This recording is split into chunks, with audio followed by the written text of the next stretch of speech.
Line discipline എന്താണെന്ന് മനസ്സിലാക്കേണ്ടതായിട്ടുണ്ട്.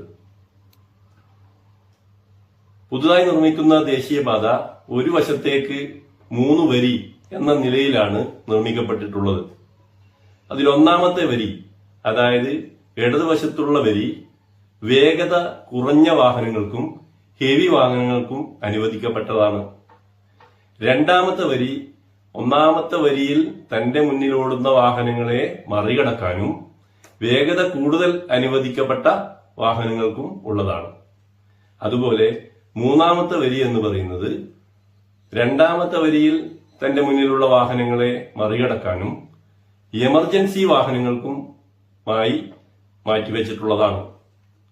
ഏതെങ്കിലും സമയത്ത് തന്റെ മുന്നിലുള്ള വാഹനത്തെ അടുത്ത വരിയിൽ കൂടി മറികടന്നു കഴിഞ്ഞാൽ ഉടനെ തന്നെ തനിക്ക് അനുവദിക്കപ്പെട്ട ലൈനിലേക്ക് അല്ലെങ്കിൽ വരിയിലേക്ക് വാഹനം ചേർത്ത് യാത്ര തുടരേണ്ടതാണ്.